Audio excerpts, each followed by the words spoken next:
Malaquias, capítulo 2. Hoje nós então iremos entrar no capítulo 2 de Malaquias. No entanto, o assunto do profeta permanece o mesmo. Nós ainda estamos na segunda advertência de Deus contra o povo de Israel. A primeira advertência, como nós vimos no início do capítulo 1, diz respeito a Deus comprovar o amor que ele tinha pelo seu próprio povo. E agora, na segunda advertência, nós vemos Deus censurando a adoração do seu povo. E aqui, irmãos, no capítulo 2, do verso 1 ao verso 3, hoje nós veremos que é uma advertência específica aos sacerdotes. Uma advertência específica aos sacerdotes. Então, Malaquias capítulo 2, serão apenas 3 versículos para a nossa reflexão nessa noite, do verso 1 ao 3. Quem encontrou, mesmo assentado, vamos fazer a leitura da palavra de Deus. Quem encontrou, diga amém. Amém. Diz assim: E agora, sacerdotes, este mandamento é para vocês. Se não ouvirem e não se importarem com a necessidade de honrar o meu nome, diz o Senhor dos Exércitos, enviarei sobre vocês a maldição e amaldiçoarei as suas bênçãos. Aliás, já as amaldiçoei, porque vocês não se importaram com a honra devida ao meu nome.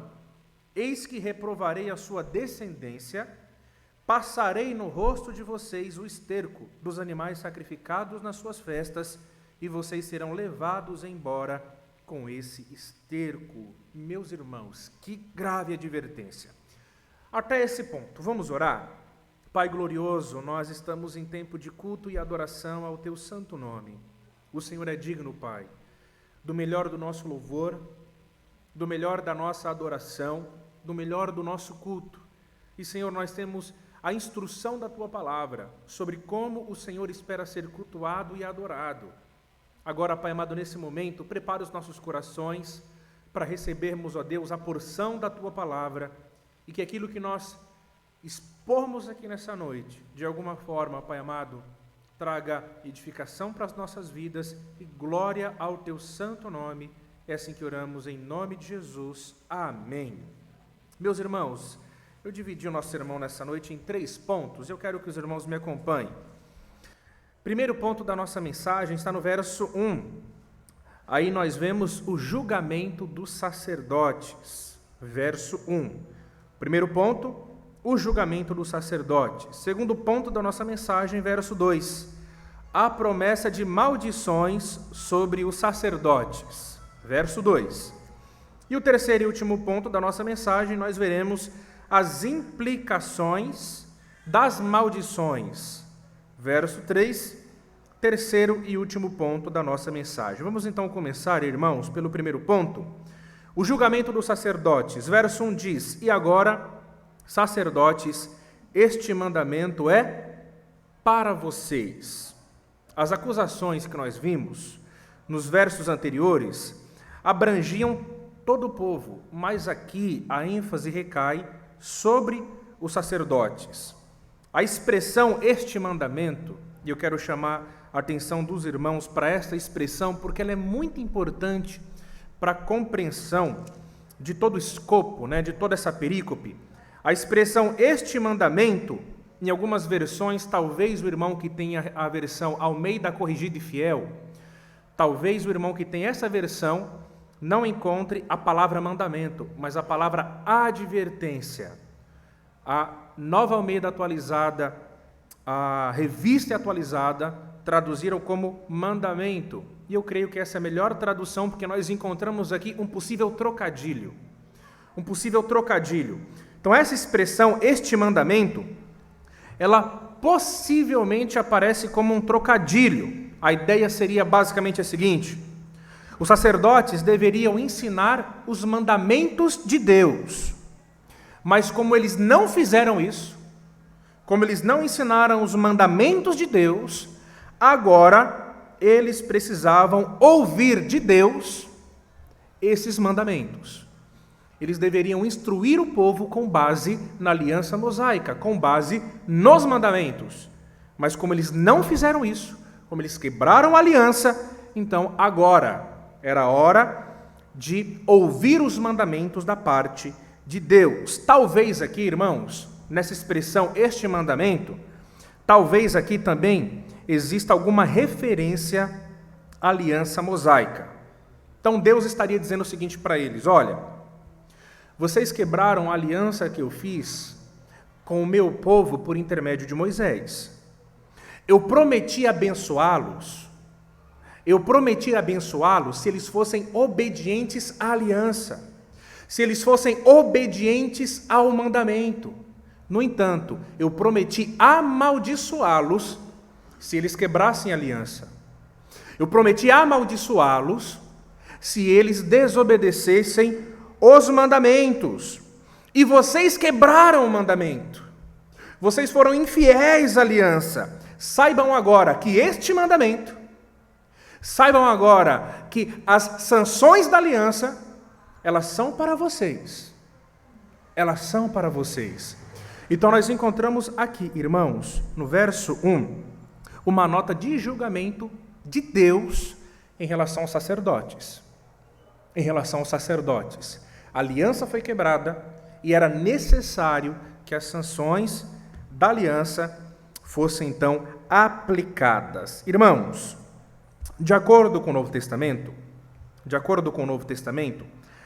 haverá mais duro juízo sobre aqueles que estão em uma posição de instrutores.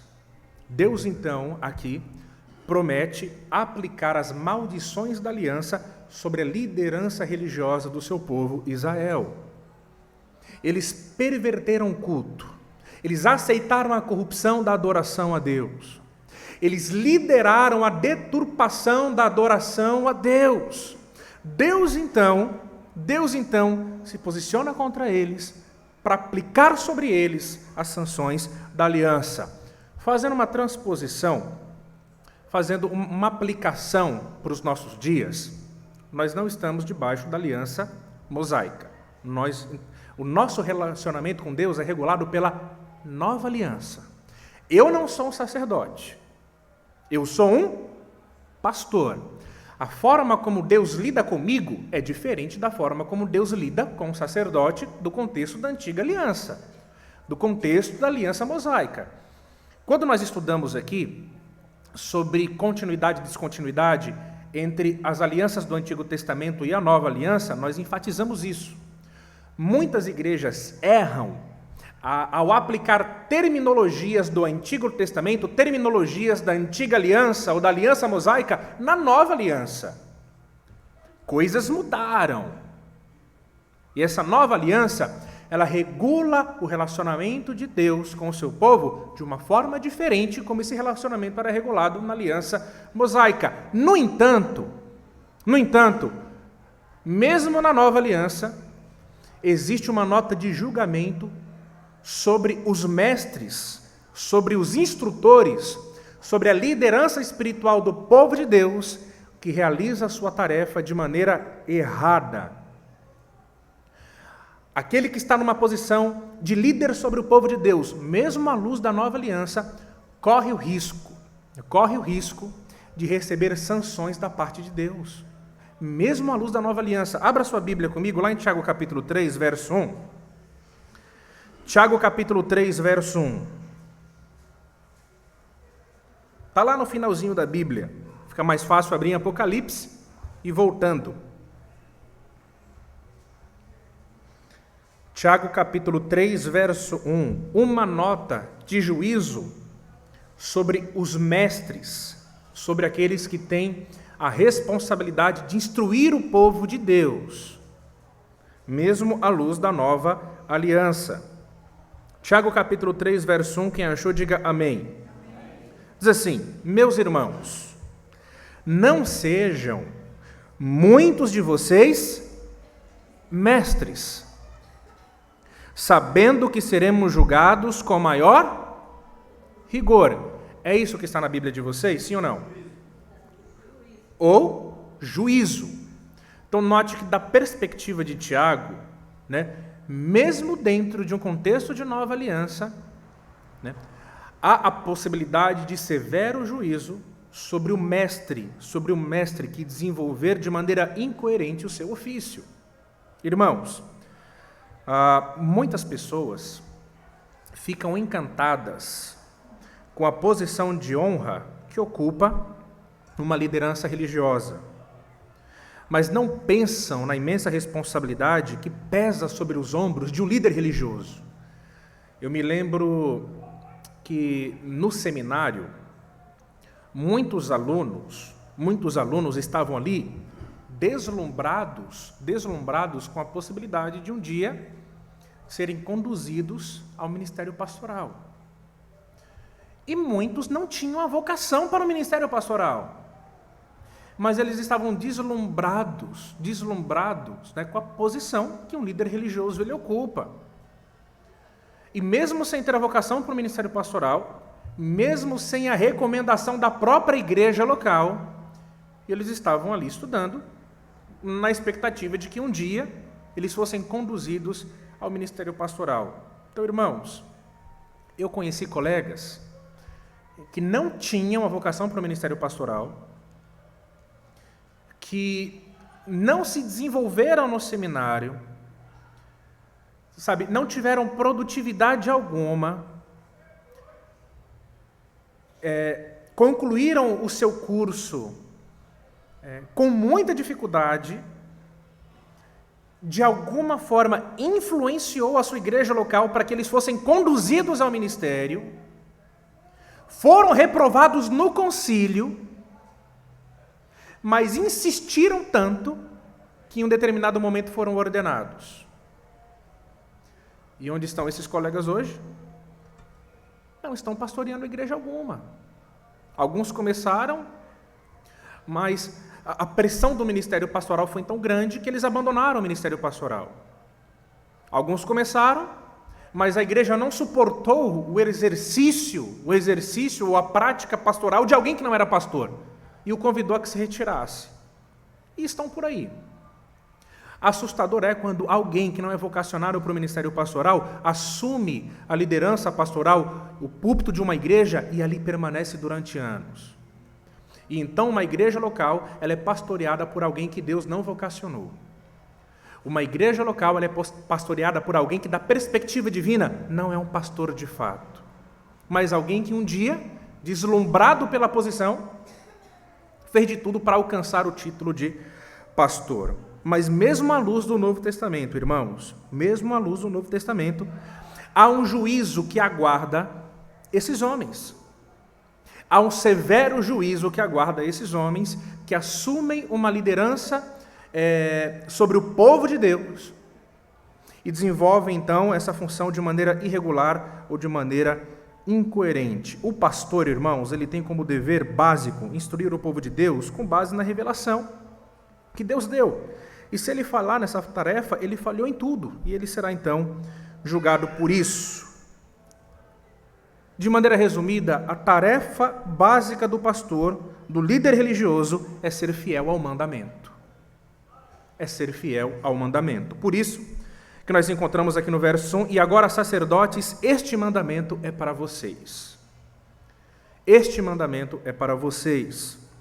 O mandamento que deveria ser, então, o conteúdo de instrução desses sacerdotes, estava sendo usado por Deus para aplicar o juízo sobre aqueles homens que corromperam o sacerdócio. Segundo ponto da mensagem, irmãos, a promessa de maldições sobre os sacerdotes. Verso 2, diz assim: se não ouvirem e não se importarem com a necessidade de honrar o meu nome, diz o Senhor dos Exércitos, enviarei sobre vocês a maldição e amaldiçoarei as suas bênçãos. Como nós vimos nos últimos sermões, não havia da parte da liderança religiosa de Israel nenhuma disposição de honrar o nome de Deus na congregação.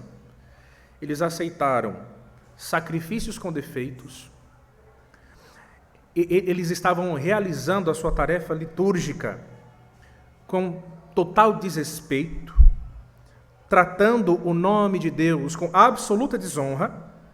Por isso, eles quebraram a aliança. E Deus, então, aqui no verso 2, mostrando a dinâmica da aliança, que está em termos condicionais, diz que, se eles não ouvirem e não se importarem com a necessidade de honrar o nome do Senhor, então as maldições da aliança seriam aplicadas sobre os sacerdotes. Irmãos, alguém pode pensar assim: puxa vida, mas Deus, por que Deus amaldiçoaria a própria liderança religiosa do seu povo? Isso é estranho. Da minha perspectiva, Deus é tão amoroso.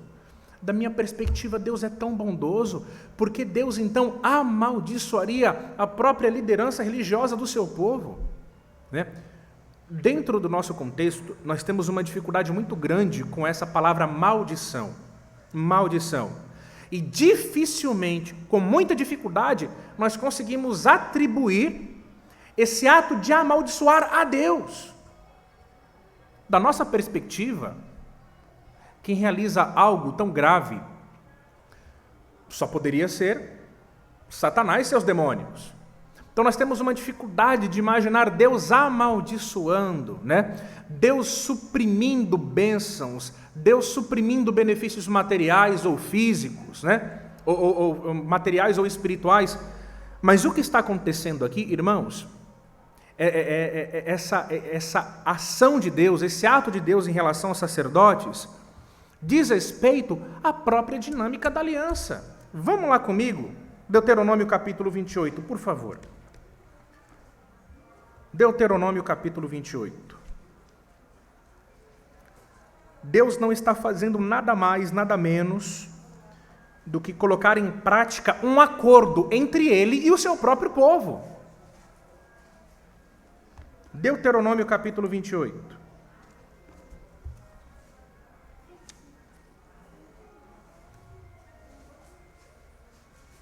Deus não está sendo maldoso, Deus não está sendo injusto, impaciente ao tratar os sacerdotes assim. Não. Aqui, irmãos, em Deuteronômio capítulo 28, né, esse capítulo que é um capítulo longo, nós encontramos aqui a dinâmica da aliança mosaica. A dinâmica da aliança mosaica. O que está aqui em Deuteronômio capítulo 28 não se aplica à igreja. Então guarde isso no seu coração. O que está em Deuteronômio capítulo 28 não se aplica à igreja, não se aplica a mim e a você. Isso aqui diz respeito ao relacionamento de Deus com Israel. Trata-se da dinâmica da aliança mosaica. Nós vemos aqui, então, irmãos, as bênçãos decorrentes da aliança, do verso 1 ao verso 14. Se Israel obedecesse à aliança que Deus havia feito com eles por intermédio de Moisés, irmãos, todas essas bênçãos, do verso 1 ao verso 14, todas essas bênçãos, elas seriam aplicadas por Deus sobre a comunidade de Israel. As bênçãos são variadas, irmãos. São bênçãos significativas. Note, se Israel obedecesse a aliança, todas essas bênçãos do verso 1 ao verso 14 seriam asseguradas por Deus à comunidade de Israel. Mas, se Israel quebrasse a aliança, se Israel desobedecesse os mandamentos de Deus, Deus aplicaria então as maldições da aliança. E essas maldições estão descritas do verso 15, irmãos, até o verso 68. Até o verso 68. Veja comigo aí Deuteronômio capítulo 28, verso 15, o que diz. Deuteronômio capítulo 28, verso 15. Quem achou, diga amém. Note, me preste a sua atenção mais um pouquinho. É muito importante que o crente, o cristão, quando leia a Bíblia, ele tenha sensibilidade de interpretá-la de maneira correta. Quando a Bíblia está falando para Israel e quando a Bíblia está falando à igreja. Aqui, como eu disse, Deuteronômio capítulo 28 não se aplica à igreja.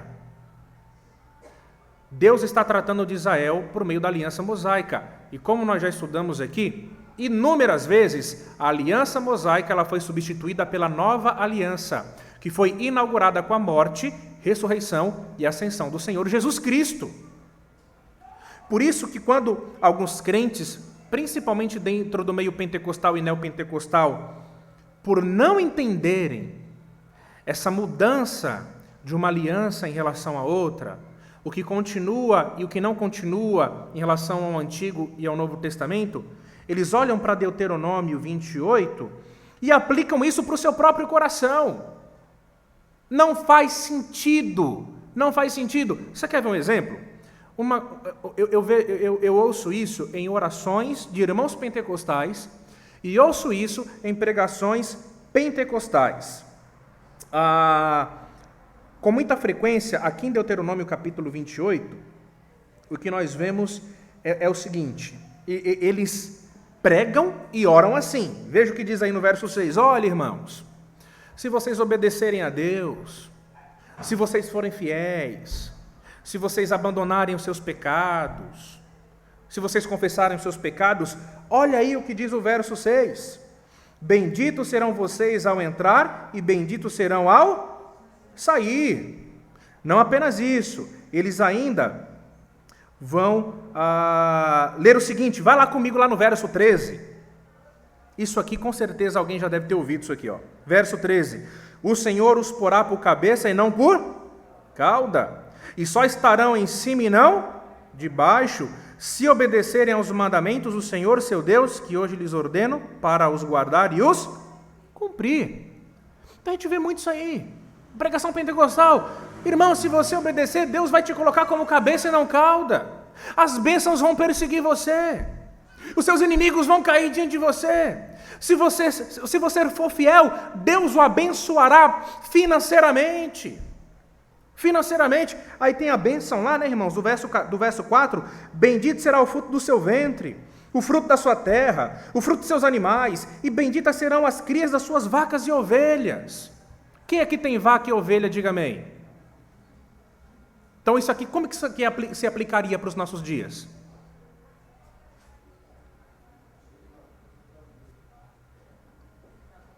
Sei, meu pai cria galinhas, né? Será que se aplicaria para as galinhas? Olha, as suas galinhas vão dar muitos ovos. Irmãos, nós não somos uma comunidade agropastoril, a gente não depende da agricultura. Né? E nós estamos aqui, como eu disse, falando a respeito da dinâmica da aliança mosaica. Isso não se aplica à igreja. Na verdade, irmãos, à luz do Novo Testamento, mesmo o crente sendo fiel, mesmo o crente sendo obediente, mesmo o crente adorando a Deus, mesmo o crente vivendo uma vida de santidade ao Senhor, ele pode ficar doente, ele pode perder o emprego, ele pode ser perseguido e ele pode ser morto. É por isso que algumas pessoas, dentro do meio evangélico, entram em crise. Por que isso aqui não está se aplicando na minha vida? Eu sou fiel, eu sou obediente, mas as bênçãos não estão correndo atrás de mim, parece que elas estão fugindo de mim. Né? Senhor, eu tenho sido fiel, eu tenho adorado, eu tenho guardado meu coração de pecar contra o Senhor. Né? Eu tenho servido ao Senhor com todo o meu coração, mas veja a minha vida. Veja a minha condição financeira, veja a minha saúde. O Senhor não tem aplicado a sua promessa sobre mim. Eu imagino Deus pensando, eu nunca prometi que faria isso. Eu prometi fazer isso sobre a comunidade de Israel. Mas à luz do Novo Testamento, eu deixei bem claro, no mundo tereis aflições, mas tende bom ânimo, eu venci o mundo, diz o Senhor Jesus. À luz do Novo Testamento, nós temos apóstolos, nós temos a liderança religiosa do povo de Deus do primeiro século sofrendo. Nós temos o apóstolo Paulo dizendo, sei o que é passar necessidade, mas também sei o que é ter em abundância. Tudo posso naquele que me fortalece. Da perspectiva da teologia pentecostal e neopentecostal, o apóstolo Paulo seria um dos homens mais endemoniados, porque ele foi perseguido. Ele quase morreu muitas vezes. O apóstolo Paulo passou fome, passou frio. O apóstolo Paulo sofreu naufrágios. O apóstolo Paulo foi assaltado. O apóstolo Paulo sofreu graves privações. Da perspectiva da teologia pentecostal e neopentecostal, alguém poderia dizer, só pode ter demônio. Ou então, Paulo, a sua fé é pequena. Se você tivesse mais fé em Deus, Paulo, ou melhor, Paulo, se você dá o seu dinheiro para Deus, você vai ser abençoado. Ah, Paulo, alguma coisa não está indo bem na sua vida. Irmãos, toma cuidado. O que nós encontramos aqui em Malaquias é Deus aplicando sobre os sacerdotes uma maldição que foi prometida em Deuteronômio capítulo 28, caso a aliança fosse quebrada, caso a aliança mosaica fosse quebrada. E foi o que aconteceu. Por isso Deus não está sendo injusto. Deus está velando sobre a sua palavra para cumpri-la. Os sacerdotes violaram o pacto que tinha com Deus. Deus, então, estava aplicando sobre eles as maldições da aliança. Muito embora, se houvesse arrependimento, se houvesse verdadeira contrição, Deus, então, com base em Deuteronômio capítulo 30, do verso 1 ao 3, se houvesse arrependimento, se houvesse contrição, Deus, então, poderia retirar as maldições. Apenas no caso de arrependimento. Apenas no caso de contrição, Deus então poderia retirar as maldições que foram enviadas e restaurar a sorte do seu povo. Apenas no caso de arrependimento. Deuteronômio capítulo 30, do verso 1 ao verso 2. Mas o texto continua dizendo o seguinte: enviarei sobre vocês a maldição e amaldiçoarei as suas bênçãos. Meu Deus. Meu Deus. Como então Deus amaldiçoaria as bênçãos dos sacerdotes? Como? Como Deus então faria isso? Há pelo menos duas interpretações sobre essa expressão, sobre essa sentença. Amaldiçoar as suas bênçãos. Pode significar, irmãos, pode significar aqui, bênçãos pode significar aqui, recursos naturais, bens pessoais ou favor divino. Bênção aqui pode significar isso. Deus ele dá recursos materiais, bens pessoais e o seu favor divino. Bênçãos pode significar isso aqui. Mais uma segunda interpretação, bênçãos dentro desse contexto aqui, porque o texto diz que Deus abençoaria, ou melhor, amaldiçoaria as bênçãos dos sacerdotes. Bênçãos pode significar aqui as palavras pronunciadas pelos sacerdotes quando um israelita ia levar um sacrifício. Então, sempre que um israelita levava um sacrifício diante dos sacerdotes, eles pronunciavam uma bênção sobre o israelita, que estava adorando a Deus. E isso com a autorização do próprio Deus. Então, veja, Números capítulo 6, vamos lá comigo? Do verso 23 ao verso 27, nós temos a bênção sacerdotal. Meu Deus. Números capítulo 6.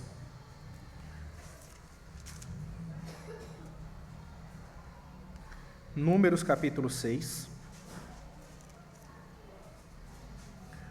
Do verso 23 ao verso 27, nós temos a bênção sacerdotal. Então, Deus autorizou a liderança religiosa que foi estabelecida por Ele mesmo para abençoar o seu povo sempre que ofertas eram oferecidas, sacrifícios eram oferecidos. Então, sempre que o israelita levava uma oferta, adorava a Deus, então essa bênção era pronunciada. Quem achou, diga amém.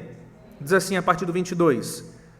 O Senhor disse a Moisés: fale com Arão e com seus filhos, dizendo que abençoem os filhos de Israel do seguinte modo. Então nota, irmãos, era uma bênção autorizada por Deus. Deus determinou que os sacerdotes, então, deveriam pronunciar essa bênção. Mais uma vez, aí o que os crentes hoje fazem por aí afora? O texto está dizendo aqui que Deus ele autorizou pessoas a abençoarem com a palavra. Está aqui, então eu vou sair abençoando as pessoas. Irmão Carlos, em nome de Jesus, essa semana o irmão será abençoado com, 24, uma dúzia de ovos, Irmã Luciana, eu declaro que a irmã será abençoada, com uma porta de emprego. Então, irmãos, note, irmãos, o nível de ignorância que nós encontramos entre os evangélicos. Deus aqui, irmãos, está autorizando sacerdotes que foram estabelecidos por eles, dentro da tribo de Levi, para que abençoe o seu povo, através de uma bênção sacerdotal, dentro de um contexto de aliança mosaica. Isso aqui nada se aplica a nós hoje, meu Deus do céu. Nada se aplica a nós hoje. Eu dei um exemplo na quarta-feira de um colega que me disse que a esposa acordou pela manhã, triste, não queria ir trabalhar, e ele achou estranho, porque um dia anterior à noite, houve um culto, onde eles choraram, ele falou que o Pentecoste desceu, essa foi a expressão que ele usou. E ele falou assim, puxa, eu não entendi, porque logo pela manhã, ela estava desanimada, não queria ir trabalhar.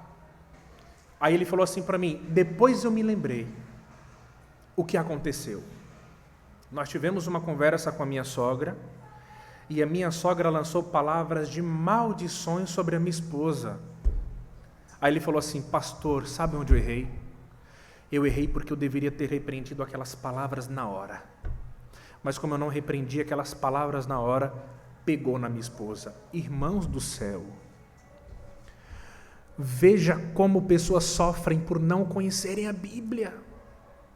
Vejam como pessoas interpretam uma série de problemas de uma maneira completamente equivocada por não conseguirem interpretar a Bíblia. Vejam, nada tem que ver com isso aqui. Nada tem que ver.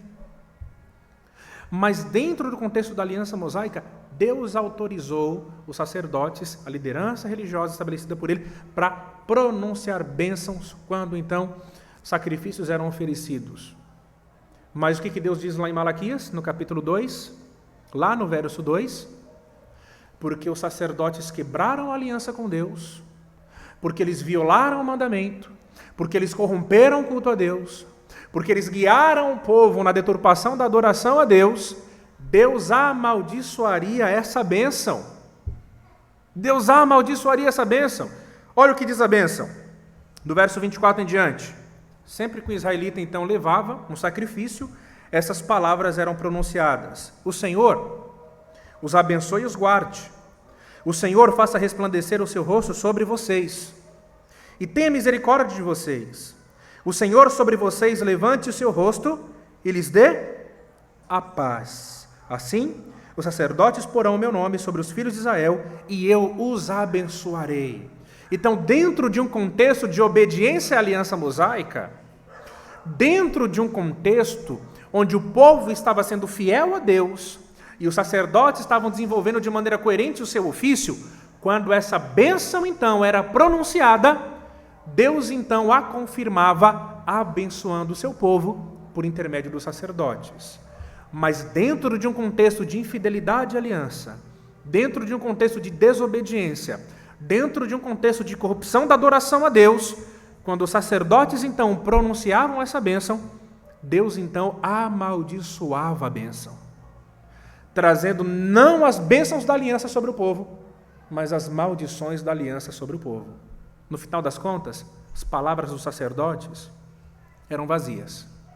Eram vazias. Ainda que ele abençoasse o povo com a sua boca, Deus amaldiçoaria o povo que havia corrompido a adoração ao teu nome. Que grave, irmãos. Isso aqui mostra que, de uma perspectiva divina, Deus não está preocupado com palavrinhas bonitas. De uma perspectiva divina, Deus não fica impressionado com uma pregação excelente, com uma oratória marcante de um líder religioso. Deus não está impressionado com isso. Não é porque um líder religioso, não é porque uma liderança religiosa despeja palavras abençoadoras sobre o povo, que o povo será abençoado. Não. Quem determina que um povo será abençoado é Deus. E isso tem a ver com a obediência à aliança. A aliança. Se um líder corrupto, que não interpreta a Bíblia de maneira coerente, que distorce o significado da palavra, que defende heresias, que trabalha para a corrupção da adoração a Deus, se esse líder, ainda que famoso, ainda que o líder de uma grande denominação, com a sua boca abençoe os seus ouvintes, Deus pode, de alguma forma, mudar o efeito daquela palavra. Ele pode fazer isso. Interessante, irmãos, que o texto continua dizendo o seguinte, veja comigo ele. Enviarei sobre vocês a maldição e amaldiçoarei as suas bênçãos. Aliás, já as amaldiçoei, porque vocês não se importaram com a honra devida ao meu nome. Então note, Deus aqui, dentro do contexto de Malaquias, já havia amaldiçoado as bênçãos sacerdotais. A sentença de Deus já havia começado, porque desonraram o nome de Deus, corromperam o culto a Deus, quebraram a aliança. As maldições, elas já tiveram início. Mas, por conta de Deuteronômio capítulo 30, do verso 1 ao verso 2, como nós vimos aqui no início do verso 2, e Malaquias capítulo 2, se não importarem com a necessidade de honrar o meu nome, esse palavreado, essa sentença na condicional, indica que, se houvesse arrependimento por parte dos sacerdotes, Deus então poderia retirar as maldições e mudar a sorte. Mas as maldições elas já haviam iniciado. Bom, à luz do Novo Testamento, Deus pode fazer algo semelhante com o ministério pastoral. Mais uma vez, nova aliança, não sou sacerdote, sou um pastor. Mas há alguma analogia.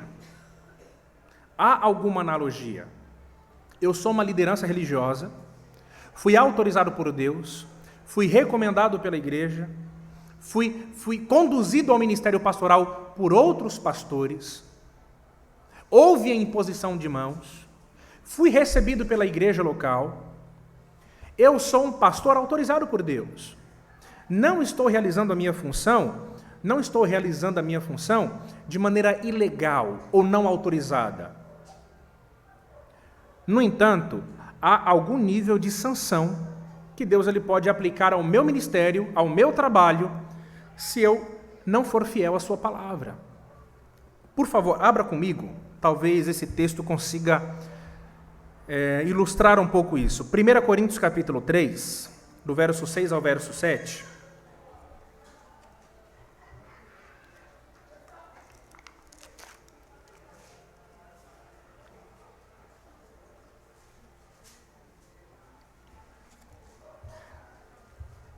Se eu como pastor batista, corromper o culto a Deus, se eu como pastor batista aceitar dentro da nossa adoração elementos que Deus não autorizou, se eu conduzir a igreja local a acreditar em mentiras, se eu distorcer a intenção do autor original, interpretando a Bíblia de maneira completamente equivocada e passando isso para vocês, se eu conduzir a minha vida de maneira imoral, zombando e fazendo pouco caso da minha posição religiosa, eu não creio que Deus aplicará sobre mim as maldições da aliança mosaica. Isso não faz sentido. Mas dentro do contexto da nova aliança, algum nível de sanção, algum nível de juízo, Deus aplicará sobre o meu ministério e, de alguma forma, sobre as pessoas que estão debaixo dos meus cuidados. Então veja isso. 1 Coríntios capítulo 3, do verso 6 ao 7. Quem achou, diga amém. Olha o que Paulo diz, irmãos. Eu plantei, Apolo regou, mas o crescimento veio de Deus. O que Paulo está dizendo aqui? Que o sucesso ministerial, o progresso ministerial, A saúde ministerial depende de Deus. É Deus quem faz frutificar o ministério de alguém que ele autorizou que liderasse o seu próprio povo. Mas para que haja crescimento, para que haja frutificação em um exercício ministerial, deve existir plantio sadio. Deve existir plantio sadio. O texto diz: eu plantei, Apolo regou. A semente deve ser uma semente saudável. O plantio deve ser sadio, para que então Deus ele dê o crescimento. Paulo continua: de modo que nem o que planta é alguma coisa, nem o que rega, mas Deus que dá o crescimento. Por 2 vezes Paulo diz isso: Deus dá o crescimento. O sucesso de um ministério pastoral depende de uma ação divina. É Deus quem abençoa o trabalho pastoral. É Deus quem dá o crescimento. Paulo continua: ora, o que planta e o que rega são um, e cada um receberá a sua recompensa, de acordo com o seu próprio trabalho, caso faça de maneira coerente. Porque nós somos cooperadores de Deus e vocês são lavoura de Deus e edifício de Deus. Irmãos, é Deus quem faz o ministério frutífero, mas também é Deus quem pode tornar o ministério infrutífero. Se não há plantio sadio, se não há o devido cuidado com a lavoura de Deus, se não há o devido tratamento com o edifício de Deus, que é a igreja, Deus então pode tornar o ministério infrutífero. Não importa o que o ministro diga, não importa o que ele faça, não importa a sua fama, não importa a sua influência, não importa o seu poder, não importa a suntuosidade do templo, não importa o tamanho da denominação, não importa a abrangência da sua liderança e da sua denominação, seja no país ou fora dele. Se Deus determinar que será um ministério infrutífero, será, mesmo com tanta influência e com tanta suntuosidade. Então, irmãos, mesmo à luz da nova aliança, Deus ele pode tornar o ministério infrutífero. O Iago Martins, há muitos anos, Iago Martins é um jovem pastor batista muito influente e que tem prestado um bom serviço para a igreja brasileira, né? Tem muitos vídeos dele no YouTube e ele já escreveu uma série de livros, mesmo tão novinho. Um menino excepcional. É um homem que Deus levantou realmente para fazer uma obra através das mídias sociais na igreja brasileira, né? O Iago Martins, ele fez um documentário há um bom tempo atrás chamado Ministérios Fracassados. Alguém já ouviu esse documentário aqui? Miqueias. É um documentário antigo. Ministérios Fracassados. E eu fiquei fascinado com o título e curioso, porque os pastores que ele entrevistou nesse documentário eram pastores que serviram de influência para mim. Muitos pastores ali até hoje servem de influência para mim. E eu, como assim? Ele está tratando de ministérios fracassados, entrevistando pastores que têm realizado o ministério com sucesso. E aí, resumindo, o que o documentário procura mostrar é que, da perspectiva do evangelicalismo brasileiro, o que é um ministério de sucesso? Da perspectiva do crente simples, da perspectiva da maioria das pessoas, o que é um ministério de sucesso? O que é? É uma igreja cheia de gente. O que mais? É um templo grande, caro, não é? Isso é um ministério de sucesso. Da perspectiva das pessoas, o que é um ministério com pouco sucesso? Igreja pequena, pouca influência, né? Um pastor não tão bonitinho, né?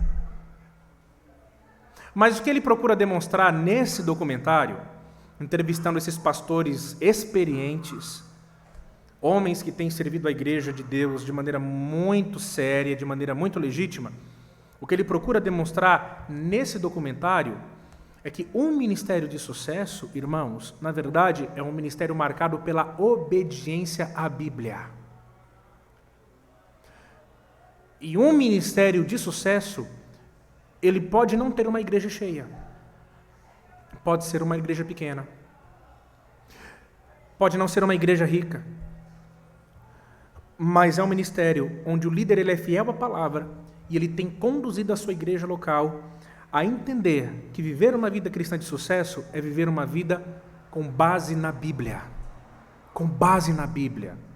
Irmãos, eu estimulo vocês, para o bem de vocês e para a minha saúde emocional, que assistam esse documentário. Vocês não vão se arrepender. O nome do documentário é Ministérios Fracassados. Tem à sua disposição gratuitamente no YouTube. E, irmãos, por que é importante que um pastor ele entenda isso que Paulo está dizendo aqui em 1 Coríntios capítulo 3? Porque o que Deus exige do pastor é a fidelidade e nada mais. Se o pastor for fiel à Bíblia, se o pastor for fiel à aliança, se o pastor for uma liderança religiosa que honra o nome de Deus, que respeita as coisas de Deus, que tem zelo pelas coisas de Deus e procura construir e estruturar o seu ministério com base na revelação de Deus, a promessa é que Deus dará o crescimento, mas é o crescimento ao modo de Deus. Essa é a promessa. Deus não cobra do pastor um templo cheio. Deus não cobra do pastor um dízimo muito grande. Eu tenho que apresentar no final do mês um valor X do dízimo da igreja. Deus não cobra isso do pastor. Deus não cobra quantas pessoas ele deve batizar por ano, quantas pessoas devem ser convertidas por intermédio da vida dele por ano. Deus não cobra isso. Deus cobra fidelidade. Fidelidade à palavra. O problema é que quando os pastores eles não entendem isso, quando os pastores eles querem satisfazer o desejo de um povo que não tem instrução na Bíblia, apresentando números, apresentando algum nível de progresso de uma perspectiva meramente humana, o pastor ele quebra emocionalmente. Ele quebra. Porque ele vai mensurar, ele vai avaliar o seu ministério com base em números. Isso é errado, irmãos. Deus espera fidelidade à aliança. É isso. O crescimento quem dá é Deus. Se um pastor for fiel, conversões acontecerão, batismos acontecerão. Haverá o crescimento gradual, organizado e contínuo da igreja dentro da vontade de Deus. Irmãos, eu cansei de ouvir conversas de pastores que deveriam ter experiência o suficiente para entender isso, conversando entre si, perguntando essas baboseiras. Quantas pessoas você batizou no ano passado? Quantas pessoas foram Quantas pessoas você ganhou para Cristo? Como se nós ganhássemos alguém. Eu já expliquei isso aqui. Não é eu e você que ganhamos ninguém para Cristo. É Deus quem atrai pessoas a si mesmo pelo nosso intermédio. Ganhei. Mas tem isso, quantas pessoas você batizou? Quantas pessoas você ganhou para Cristo? Quantos casamentos você realizou? Batizei 20 pessoas. Ganhei 20 almas para Cristo. Fiz o apelo, 20 pessoas levantaram as mãos, está todo mundo salvo. Registra lá. Irmãos, como fica a cabeça de um pastor que está tentando fazer as coisas de maneira correta? Como fica a cabeça de um pastor? Como fica o coração de um pastor que está procurando ser fiel à Bíblia, mas que tem visto o crescimento da igreja não tão rápido como ele gostaria? Ele vai pensar que é um fracassado. Puxa vida, o irmão batizou 20 pessoas. No ano passado eu discipulei e batizei apenas uma. Puxa vida, 20 almas levantaram as mãos quando aquele pastor fez o apelo. Mas no ano passado apenas uma pessoa foi conduzida a Cristo por meu intermédio. Meu ministério é um fracasso. Olha o risco. Olha o risco que um pastor tem em relação às suas emoções quando ele não entende que Deus não cobra isso dele. Deus cobra fidelidade. Por outro lado, quando a igreja também não entende isso, pode existir da parte da igreja uma cobrança injusta em relação ao pastor. Pastor, nós chegamos até o final do ano. E aí? Quais números o pastor apresenta que justifique sucesso no seu ministério? Irmãos, o que eu tenho é isso. O que eu tenho é isso. Então, irmãos, à luz da Bíblia, quem dá o crescimento é Deus. Em resposta a um ministério que é construído com base na revelação dada por Ele mesmo. Com base na revelação dada por Ele mesmo. Por isso eu creio, irmãos, eu creio que se um dia, de alguma forma, por algum motivo estranho, eu passar a desenvolver um ministério que não tem como base a Escritura Sagrada, não respeita ao Senhor e não honra o seu nome, não creio que eu serei amaldiçoado por Deus, mas eu creio que Deus não dará o crescimento. Deus não dará o crescimento. Se eu forçar o crescimento da igreja local, usando métodos humanos, métodos carnais, eu não creio que será um crescimento legítimo, um crescimento saudável. Quer ver um exemplo disso? Nem todo crescimento é saudável. Estava conversando com um colega de trabalho, e ele agora, perguntei para ele, né? Ele está se mostrando uma pessoa bem-sucedida na sua vida financeira, e eu conversando com ele um pouco sobre isso, perguntei. Falei, olha, você tem uma outra fonte de renda fora daqui? Porque ele tem feito aquisições significativas, e eu tenho essa liberdade, né? Eu tenho essa liberdade para conversar com ele sobre isso. Você tem uma outra fonte de renda fora daqui? Ele falou, tenho. Eu falei, qual? Ele falou, eu sou preparador de atletas de fisiculturismo. Eu falei, uau! Ele falou, Vinícius, você não faz ideia de como eu tenho recebido procura de atletas de fisiculturismo. E agora eu estou preparando a minha empresa para atender pessoas normais, que querem ter um corpo bonito, sem necessariamente ter que apelar para recursos ergogênicos. Ele falou, Vinícius, todos os atletas de fisiculturismo, de alto rendimento, usam recursos ergogênicos. O que é recurso ergogênico? É aquilo que popularmente as pessoas chamam de bomba. É aquilo que popularmente as pessoas chamam de bomba. E ele disse assim para mim, todo atleta que começa a usar recurso ergogênico, e existem muitos, com muitos objetivos, o corpo daquele atleta nunca mais será o mesmo, nunca mais. É um caminho sem volta. Uma expressão que é usada nesse meio é, não existe almoço grátis. O que ele quer dizer com isso? Ele vai ter um retorno, ele vai ter um corpo grande, o corpo dele vai crescer, a sua musculatura vai crescer, ele vai perder gordura, ele vai ter a pele fininha, ele vai ter o corpo bem definido, mas não existe almoço grátis. Ele pode ter problemas hepáticos graves, ele pode desenvolver precocemente algum câncer, né? Alguns efeitos colaterais certamente aparecerão, mas em troca ele terá um corpo grande, ele terá um corpo bonito, né? Então, quando ele falava comigo sobre isso, eu fiquei pensando, nem todo crescimento é saudável. Nem todo crescimento é saudável. Fazendo uma aplicação para o contexto cristão, alguns pastores usam bomba na igreja. Eles querem um crescimento imediato. Eles querem uma igreja cheia e bonita. Mas não existe almoço grátis.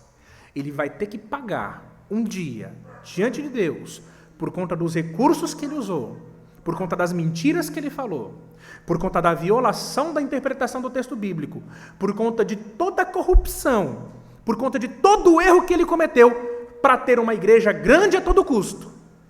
Um dia ele vai ter que pagar por isso. Irmãos, um dos esportes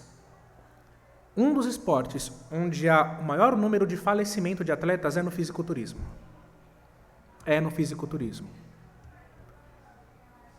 E os atletas falecem novos. à medida que o corpo cresce, às vezes, o coração, que é um músculo, cresce na mesma medida. Eles morrem por conta de falência cardíaca, morrem por conta de falência renal. Recentemente faleceu mais um atleta muito famoso dentro do fisiculturismo nos Estados Unidos, chamado Cedric McMillan. Ele tinha 42 anos, se eu não me engano, e ele faleceu com uma parada cardíaca fazendo esteira. Não existe almoço grátis. Na igreja também é assim. E igrejas que abrem o seu espaço para um crescimento rápido, significativo, mas de maneira não saudável, elas podem morrer um dia. Por isso, meus irmãos, o pastor, o líder religioso e a própria igreja local tem que ter essa consciência, tem que ter essa noção. O crescimento tem que ser ao modo de Deus, no tempo de Deus, como Deus quer, sem precipitação, sem ansiedade, sem violar o corpo, sem flagelar o corpo, sem expor o corpo de Cristo, sabe? Há algum tipo de crescimento artificial e prejudicial. Se o sacerdote for fiel, ou o pastor for fiel, Deus então dará o crescimento. E eu quero finalizar, irmãos, não vou conseguir abordar como eu gostaria o verso 3, mas vejam as implicações das maldições no verso 3. Porque os sacerdotes desobedeceram a aliança, porque eles quebraram a aliança com Deus. Veja o verso 3. Eis que reprovarei a sua descendência. Passarei no rosto de vocês o esterco dos animais sacrificados nas suas festas, e vocês serão levados embora com esse esterco. No nosso último sermão, nós vimos ali, ainda em Malaquias, voltem comigo só alguns versículos, por favor.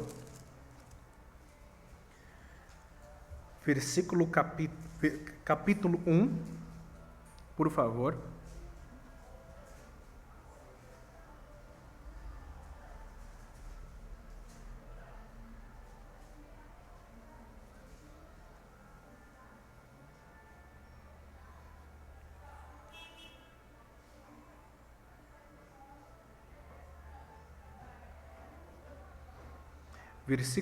Capítulo 1, verso 13.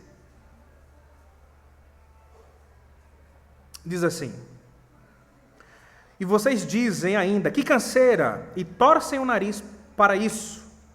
Diz o Senhor dos Exércitos, oferecem animais roubados, coxos ou doentes. Nós vimos, no nosso último sermão, que os animais roubados, pela lei, eles deveriam ser entregues a cães. Então, uma das formas que aqueles sacerdotes estavam desonrando o nome de Deus é que, ao invés de tomar aqueles animais roubados, que eram trazidos para o sacrifício, e dar aos cães, eles estavam oferecendo em adoração a Deus. Eles estavam tratando Deus como um cão. O nível da desonra, irmãos, era algo assim sem precedentes. Agora, aqui no verso 3 de Malaquias capítulo 2, Deus inverte o jogo. Como quem diz, vocês me trataram com desonra, vocês profanaram o culto, vocês aceitaram todo tipo de sacrifício que eu proibi explicitamente pela lei, vocês me desonraram me tratando como um cão. Agora eu os humilharei publicamente. A primeira sanção, eu reprovarei a sua descendência. Eu queria ler com os irmãos 1 Samuel capítulo 2, não vai dar tempo, do verso 27 ao 36. Ali em 1 Samuel capítulo 2, do 27 ao 36, nós encontramos uma palavra de maldição sobre a descendência de Eli, o sacerdote. Os filhos de Eli, eles eram sacerdotes. Eli era o sumo sacerdote. Então, dentro do contexto religioso do Antigo Testamento, os filhos dos sacerdotes, eles então assumiriam a função do seu pai quando seu pai morresse. Então, era uma função que era exercida pela família e pelos seus futuros descendentes. E os filhos de Eli, eles profanaram o culto a Deus.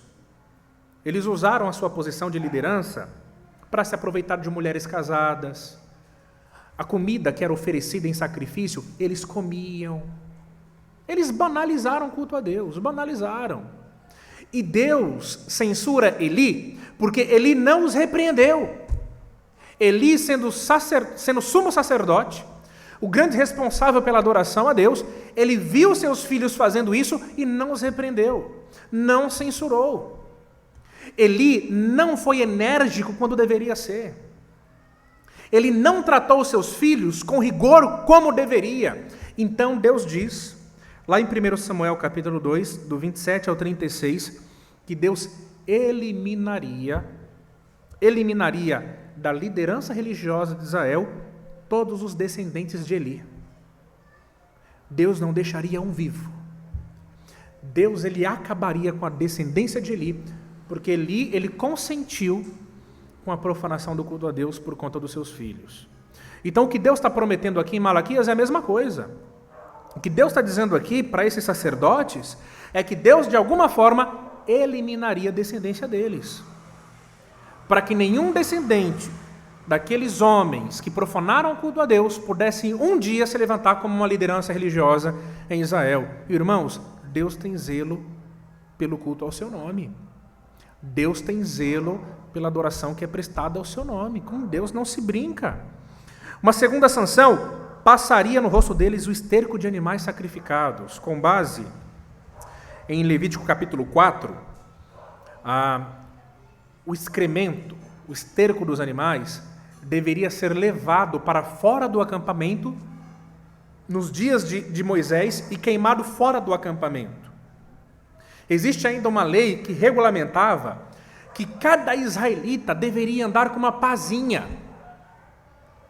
para que cavasse um buraco, escondesse ali as suas necessidades, porque, irmãos, essa impureza não poderia ficar evidente no acampamento, porque, de acordo com a lei, Deus ele passeava no acampamento.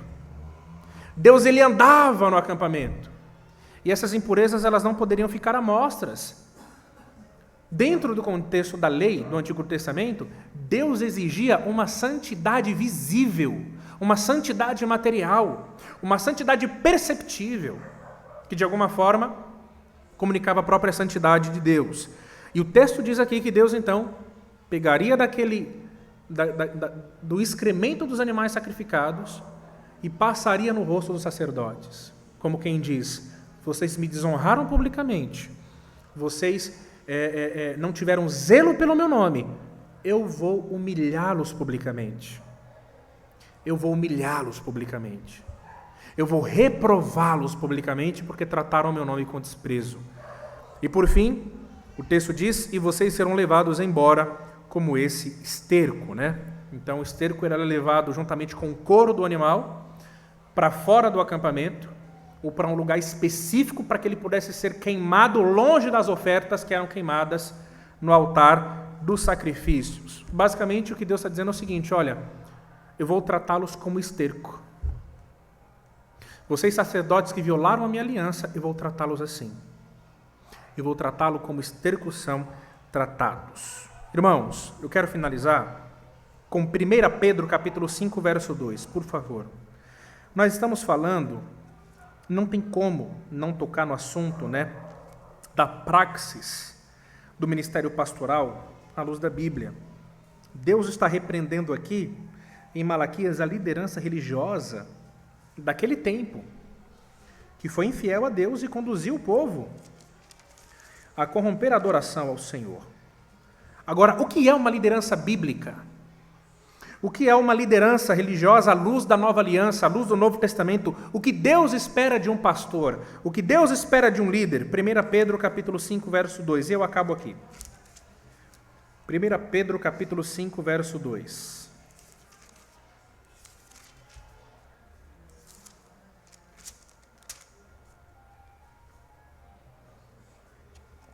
Deus pode humilhar um pastor publicamente hoje? Por conta de erros que ele cometeu, por conta de graves pecados que ele cometeu? O que os irmãos acham? Sim ou não? Sim. Deus ele pode fazer isso tornando o seu pecado público. Deus pode fazer isso tornando a sua corrupção pública. Muitos homens em uma posição de liderança, eu sempre disse isso aqui para eu sempre digo isso para alguns irmãos, não sei se eu já disse isso publicamente. Suspeite, pelo amor de Deus, suspeite de qualquer liderança que tenta de alguma forma privar a sua vida pessoal dos olhos de todos. Suspeite. Suspeite de qualquer liderança que parece que não tem erro em sua vida moral, que não tem falhas. Suspeite de qualquer liderança que parece sobre-humana. Suspeite, irmãos. O pastor é um ser humano. Ele tem faltas e falhas como qualquer ser humano. E um pastor, ele deve ser homem o suficiente, ele deve ser humilde o suficiente para abrir o seu coração, expor as suas falhas quando necessário. Agora, suspeite de pseudos pastores que não têm pecados e não têm falha alguma. Suspeite de homens que procuram guardar a sua vida, privar a sua vida de tal forma que você não conheça detalhe algum sobre como ele trata a sua esposa, sobre como ele conduz seus negócios, como ele conduz a sua vida financeira, sobre como ele cria os seus filhos. Suspeite. Há um tempo atrás, eu ouvi o pastor Marcos Granconato. Estava ouvindo algumas aulas sobre teologia pastoral com o pastor Marcos Granconato. E essas aulas são aulas disponíveis gratuitamente no YouTube. E o pastor Marcos Granconato, ele disse que certa vez um homem chegou até ele e disse que estava vindo de uma igreja, ou tomou conhecimento de uma igreja, onde os pastores daquela igreja local, eles tinham uma lista com os nomes de prostitutas. Eles chamavam aquela lista de menu. Eles então pregavam, eles ensinavam, eles lideravam o povo, e quando então os irmãos iam para casa pensando, que pregação, que homem, que espiritualidade, que devoção, que piedade, eles se reuniam, tomavam aquela lista e escolhiam então a prostituta da vez. Isso foi dito pelo pastor Marcos Granconato publicamente. Irmãos, desconfiem de homens que se escondem atrás, de uma piedade, de uma devoção assustadora. A vida do pastor, a vida de qualquer líder espiritual, ela tem que ser aberta e patente, extremamente transparente, para que ninguém ou suspeite de algum pecado cometido às escuras, ou então para que ninguém suspeite que trata-se de um homem extremamente virtuoso, que não há falhas em sua vida. Mas o que Deus espera de um pastor? Não é a perfeição, mas é o que nós encontramos aqui, 1 Pedro capítulo 5, verso 2. Quem achou, diga amém. Diz assim, que pastoreiem o rebanho de Deus que há entre vocês, não por obrigação. O pastor, ele deve ser um servo de Deus e pastorear por vocação, não por obrigação. O texto continua, mas espontaneamente, como Deus quer. Deus espera que o ministro sirva a ele com espontaneidade, com boa vontade, como alguém que foi vocacionado para aquela função. Verso 3, não como dominadores dos que lhes foram confiados. O pastor, ele não deve ser um tirano. Ele não deve determinar o que deve acontecer na igreja local e tapar os ouvidos para conselhos, para orientações. Ele não deve ser um dominador do rebanho, ele deve ser um líder. Mas sendo exemplos para o rebanho. Verso 4, e quando o Supremo Pastor se manifestar, vocês receberão a coroa da glória que nunca perde o seu brilho. Então note, irmãos, o pastor, na verdade, ele é um copastor. Porque sobre a igreja de Cristo, ele é o Supremo Pastor. E a tarefa do pastor, ela é tão sublime que ele é um cooperador do Supremo Pastor. E um dia ele prestará contas. E se ele desempenhar de maneira fiel a sua função, de acordo com o que nós vemos aqui no verso 4, ele receberá uma coroa de glória que nunca perderá o seu brilho. Nunca perderá o seu brilho. A tarefa pastoral, o ministério pastoral, ele é sublime. Da minha perspectiva, não existe nenhuma profissão nesse mundo que se assemelhe, irmãos, à honra, à glória que é poder ser um co-pastor, um colaborador, um cooperador de Cristo no cuidado com o seu rebanho. Mas não existe também uma profissão mais perigosa que essa. Porque se eu tratar as ovelhas do Senhor com desrespeito, dando a elas um alimento que não foi aprovado por Ele, tratando as ovelhas do Senhor como um tirano, não as pastoreando, mas as machucando, não sendo fiel, mas as enganando, um dia eu terei que lidar com o Supremo Pastor. Um dia eu terei que prestar contas do meu trabalho com o Supremo Pastor. É por isso, meus irmãos, que aquilo que os sacerdotes fizeram no Antigo Testamento teve uma tamanha manifestação da parte de Deus de reprovação. Em algum nível, à luz do Novo Testamento, a liderança religiosa que não trabalha como Deus espera será punida severamente também. Então peço aos irmãos que orem pelo pastor da igreja de vocês. Orem, irmãos, orem. Porque se você não sabia, eu vou te contar uma coisa hoje. Eu sou pecador. Sabia disso? Eu sei que para alguns irmãos eu posso parecer perfeito, né, Fernanda? Eu sei que para alguns irmãos pode ser que eu não tenha erro nenhum, né? Mas, irmãos, eu sou um pecador. Nutre em meu coração pensamentos que às vezes não glorificam a Deus. Falo às vezes o que eu não deveria. Faço às vezes o que eu não deveria. Me arrependo dos meus pecados, confesso-os diante do Senhor, mas eu sou um ser humano. E sabe por que Deus me escolheu para ser um ministro? Sabe por que Deus, sabendo que eu sou um pecador, me escolheu para ser um pastor, para ser um ministro do Evangelho? Porque só tem pecadores para escolher. E eu tenho desenvolvido essa função pela graça de Deus. E eu tenho a noção clara e exata de que se eu não for fiel, se eu não tratar a igreja de Deus como Deus espera, eu um dia serei devidamente punido pelo Senhor. É uma responsabilidade muito grande. Se eu falhar no meu local de trabalho, eu posso ser demitido.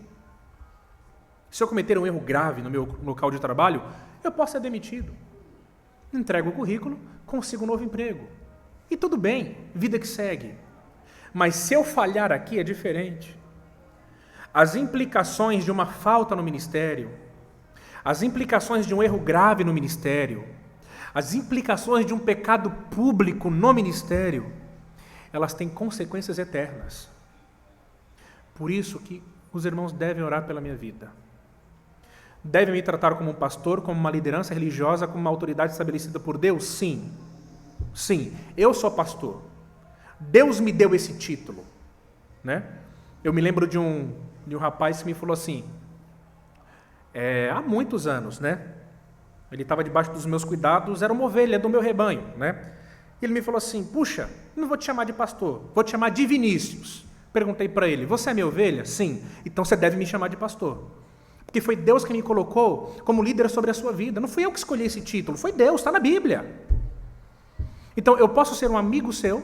Posso. Mas de acordo com a Escritura Sagrada, eu sou um líder sobre você, eu sou seu pastor. Aí ele ficou olhando para mim assim, não é prepotência, irmãos, é porque Deus fez assim. Foi Deus que me vocacionou. Deus me vocacionou. Então, sou um pastor, mas eu também sou um homem, sujeito a muitos pecados, a qualquer pecado. Por isso, os irmãos, orem pela minha vida e vamos juntos seguindo a caminhada cristã. E eu não sou um tirano. Isso significa que sempre que o irmão perceber em mim algo digno de repreensão, o irmão pode chegar em mim e chamar minha atenção. Pastor, eu vi isso. O pastor agiu assim. O pastor disse isso. O irmão deve me procurar. O irmão deve me abordar. E com amor e respeito o irmão deve falar: pastor, o pastor errou. Porque também nós somos irmãos em Cristo. E nós somos participantes do mesmo corpo. Então eu não sou um tirano. Eu devo ser repreendido sempre que eu errar. E se os irmãos tiverem esse amor e esse cuidado por mim, de me repreenderem quando eu ensinar algo errado, de me repreenderem, de me aconselharem quando a minha liderança estiver indo por um caminho perigoso, se os irmãos tiverem esse cuidado, eu nunca serei tratado como um sacerdote como esse no Antigo Testamento, nunca. Eu nunca serei tratado por Deus como um falso pastor, um falso mestre que deve ser repreendido, que deve receber uma grave sanção, porque a igreja teve cuidado com seu pastor. Amém, meus irmãos?